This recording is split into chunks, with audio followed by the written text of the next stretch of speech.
Welcome to the Party Crafter Podcast. This show is for craft business owners that are looking to build their business and stop chasing orders. I'm Leslie Frederick, and this is my husband, Mike Frederick, co-host. We built a six-figure business while working 9 to 5 from the basement of our own home. In every episode, we want to give you strategies and systems to do the same. Let's get into it. Your supplies cost more than they did last year. Your packaging costs more than it did last year. Your electric costs more than it did last year. And your gas to get to the store. And we are not going to say anything about actually your carrier service costs went up a lot since last year. A lot has changed in the last 12 months. So, have your prices increased and did the same? That's not loyalty to your customer, because you are paying for a discount out of your own pocket and you didn't even know it. You were given a discount because you didn't increase your prices. So welcome to the Party Crafter Podcast. I am Leslie and this is Mike, and we are talking about some of the most uncomfortable topics in the craft business.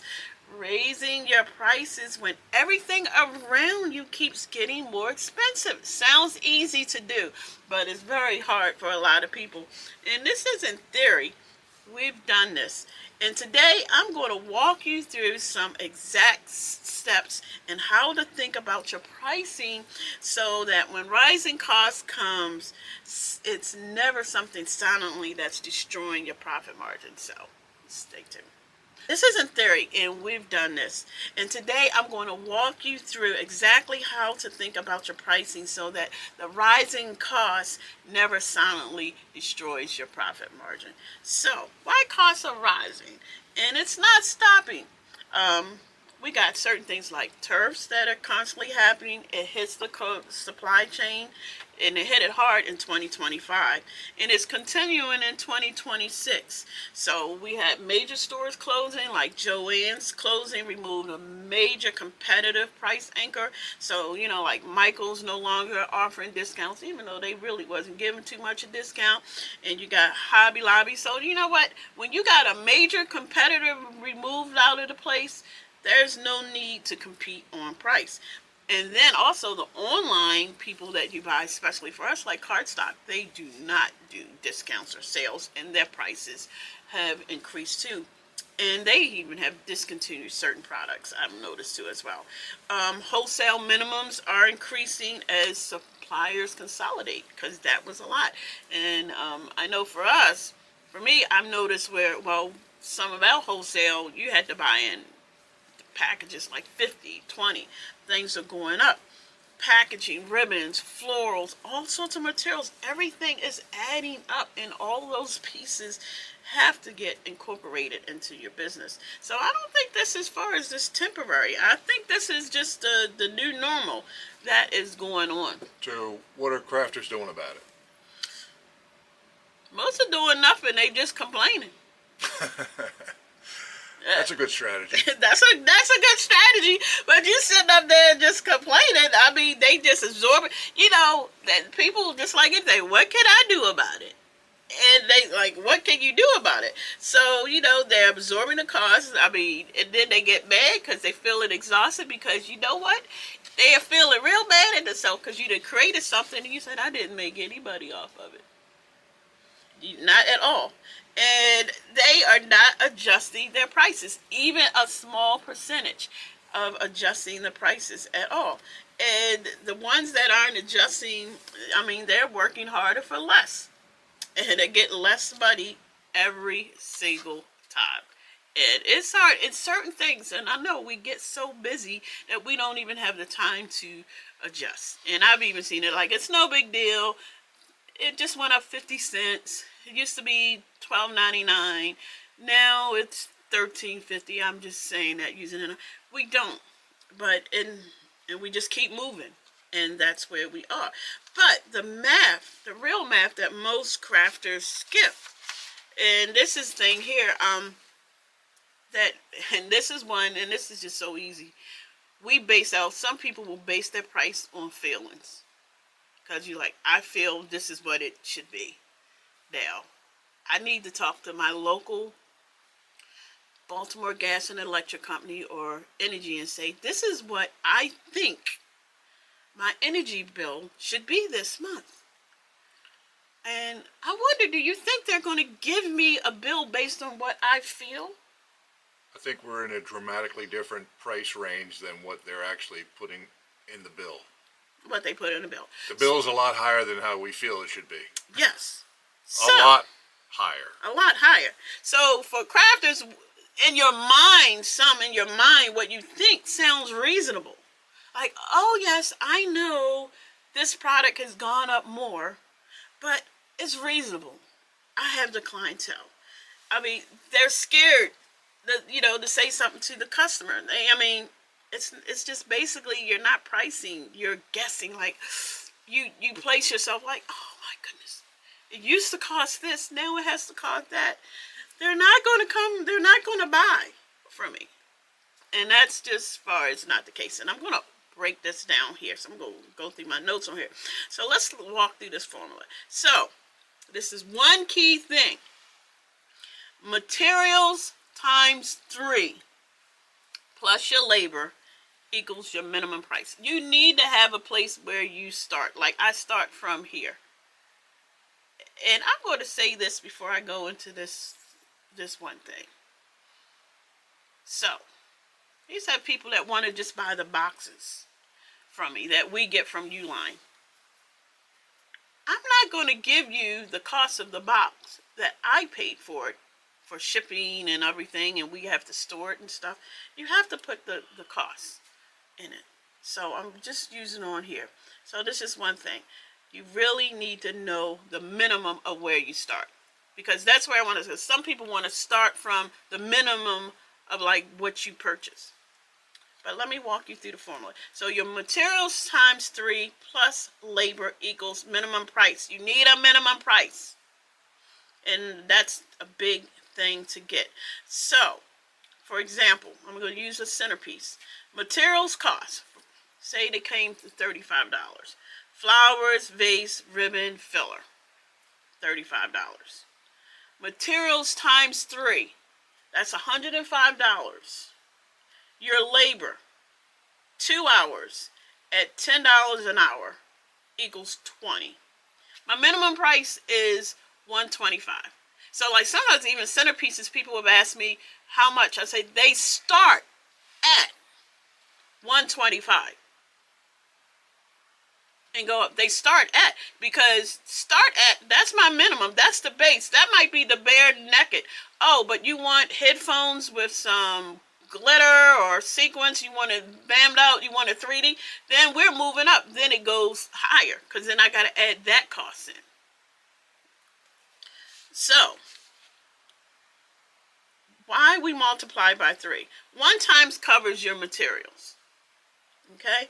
2 times covers your overhead. So supply, equipment, packaging, gas, platform fees. People forget all about that. That is one that we forget. We forget that we had, for me to print this out, to make this centerpiece, especially if I'm using, I had to use ink. Oh, that's one. Oh, that's not cheap. Oh, for Lord, for sure, the ink is not cheap. Not these printers that you want, the glossy stuff that most of these cartridges are $75 each. It's not like the printing ink lasts forever. You got to replace it. Exactly. Actually, and people don't do that. Using your electricity, even from posting. That's definitely not cheap.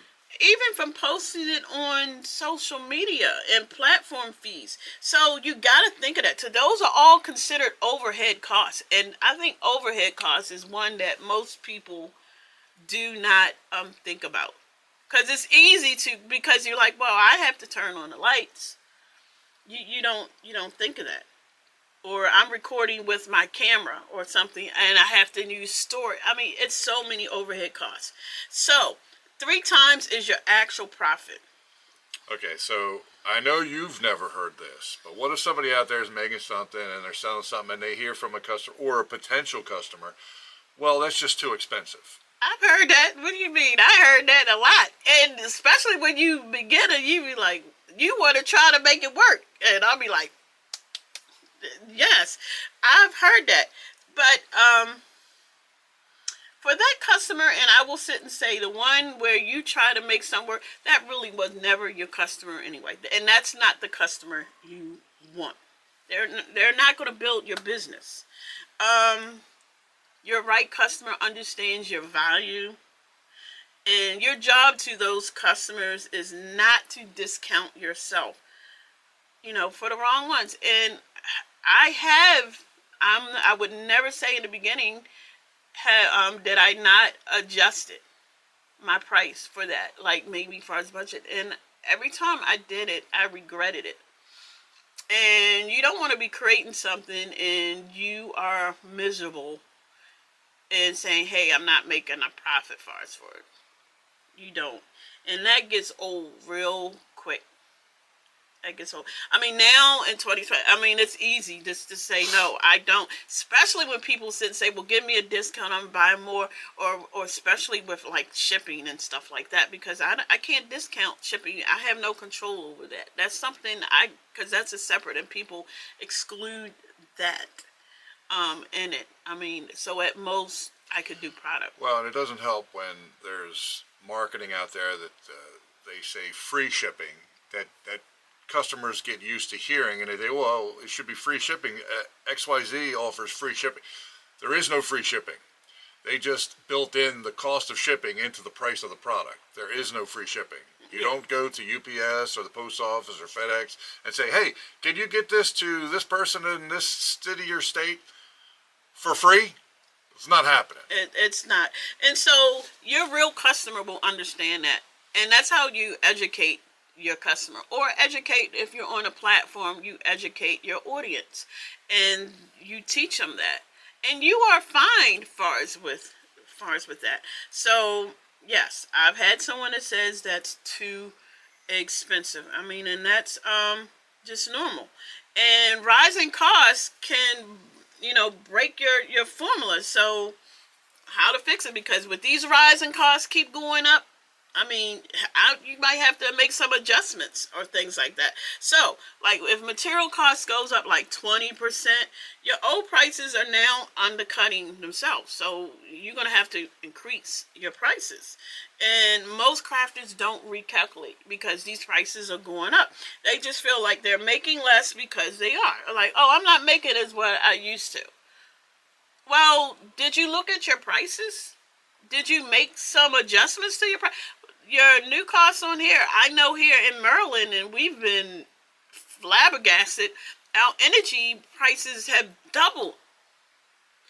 And then people are like, well, how do I incorporate an energy price into a crafting price? That customer doesn't live in.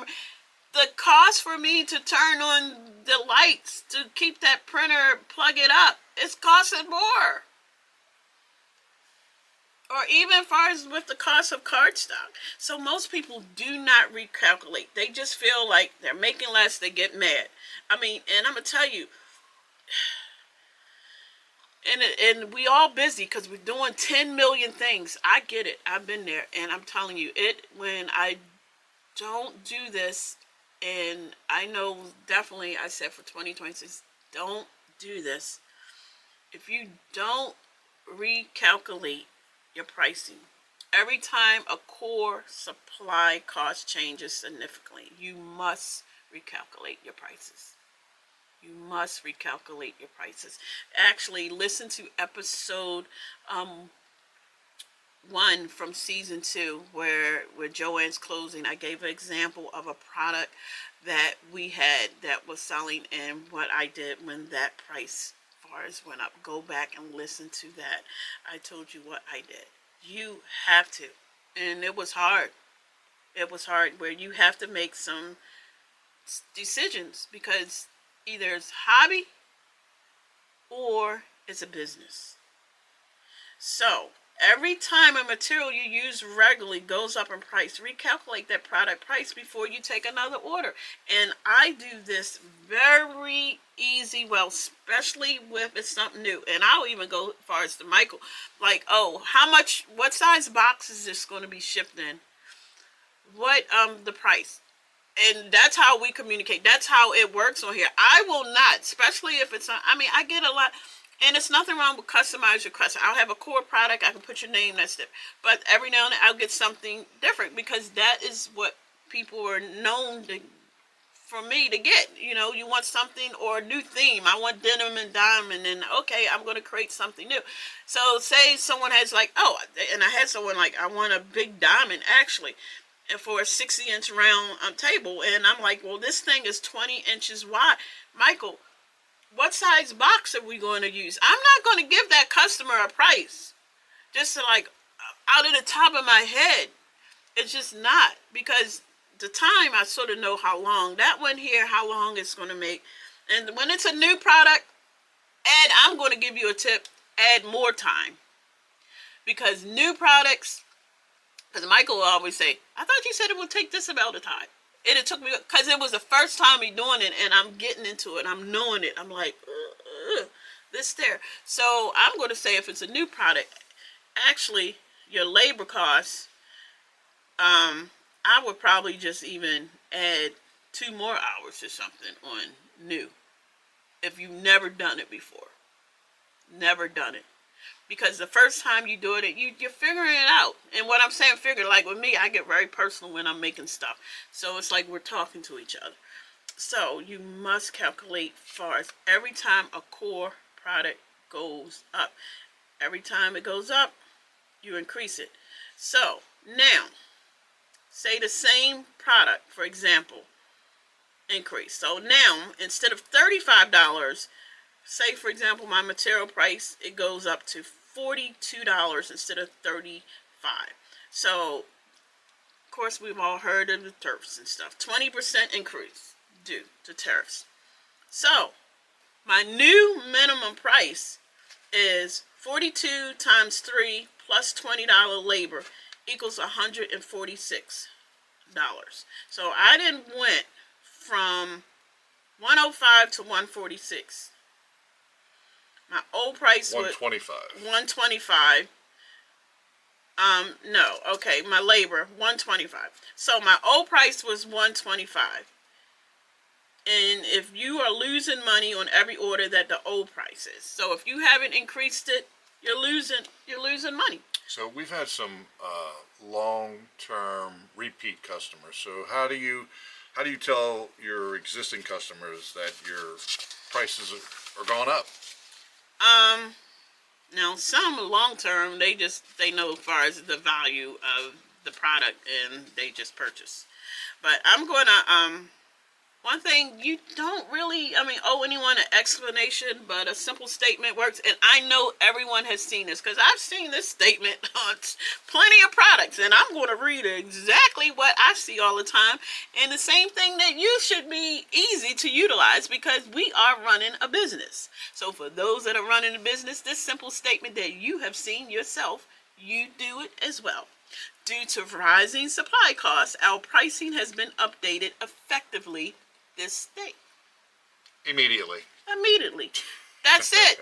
We are running a business. We are not running a charity or that. So, loyal customers who value your work, they will stay.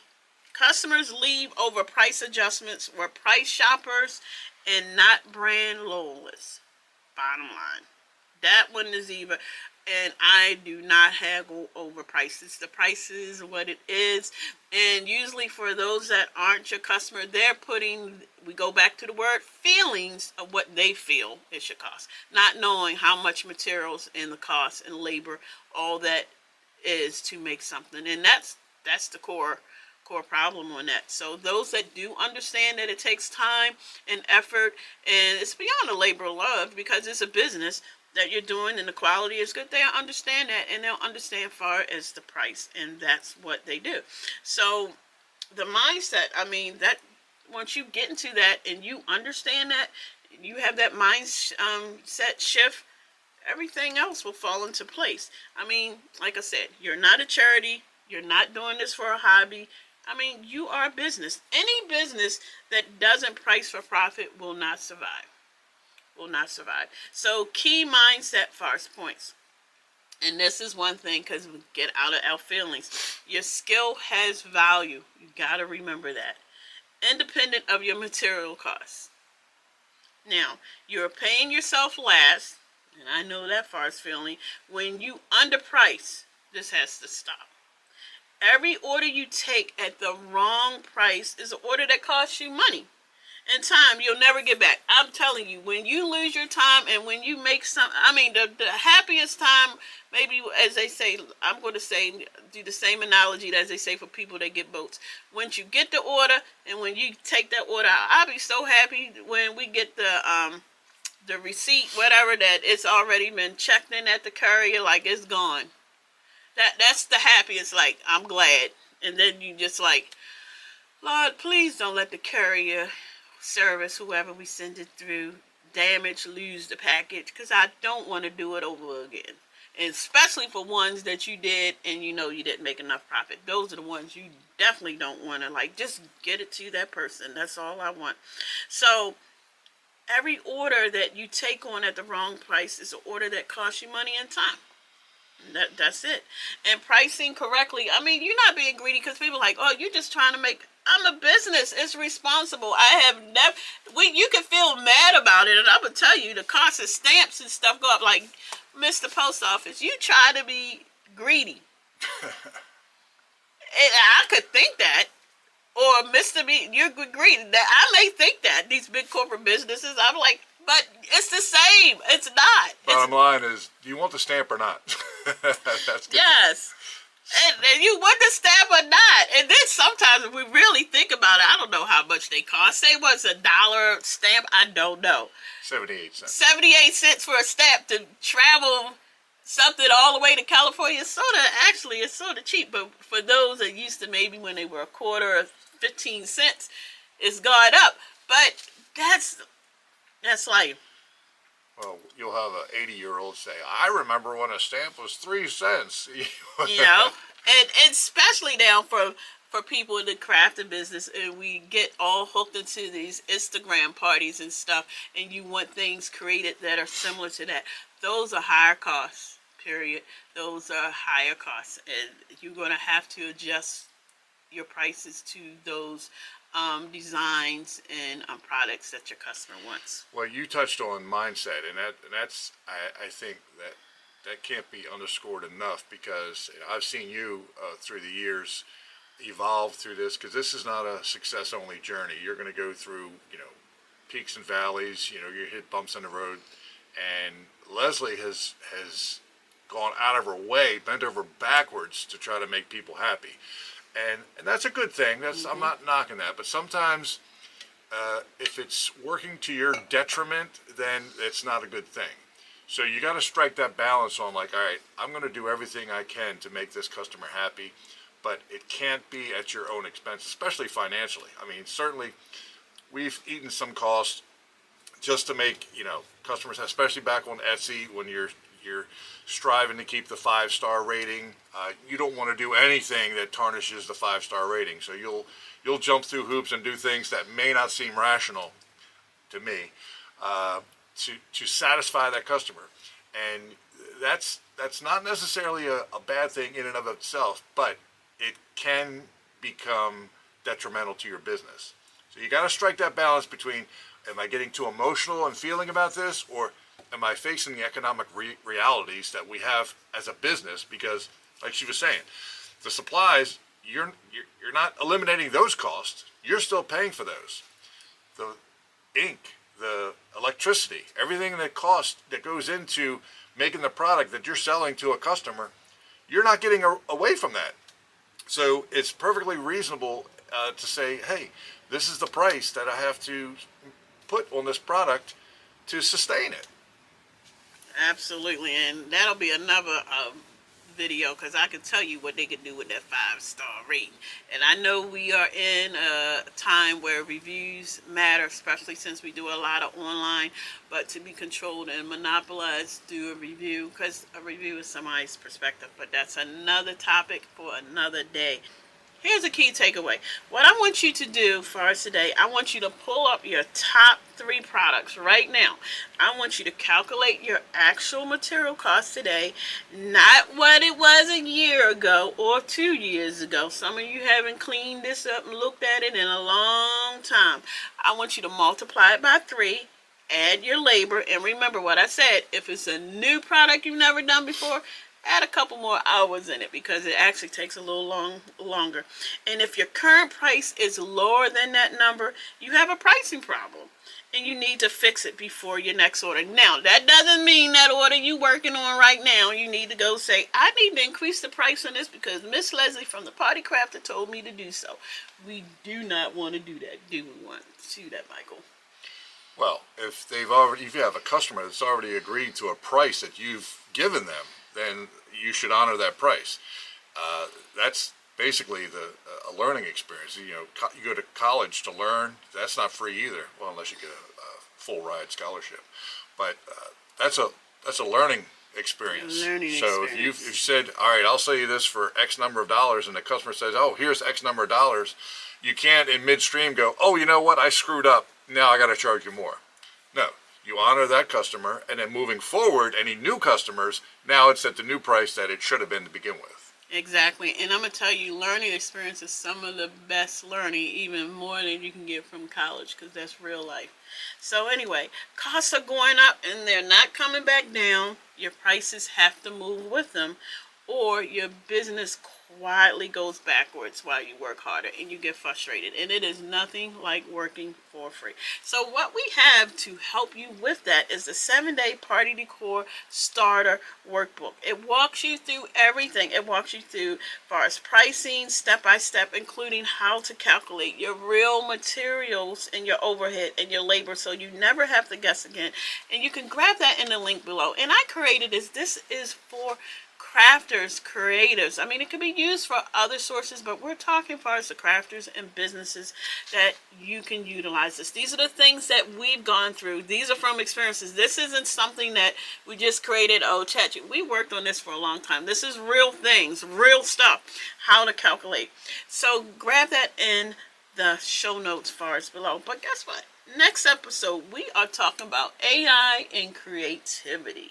Specifically, why AI is not harming your creativity and your craft business and what it actually is. This one is going to be conversation because you know what? Some people really have to understand that AI is a tool and you are still creative because you are using it. So if you have not subscribed to us, do so now so you can catch us and watch the upcoming episodes, and hey, go back and watch some of the other episodes, because in 2026 we are helping you go forward in your craft business. Stay tuned.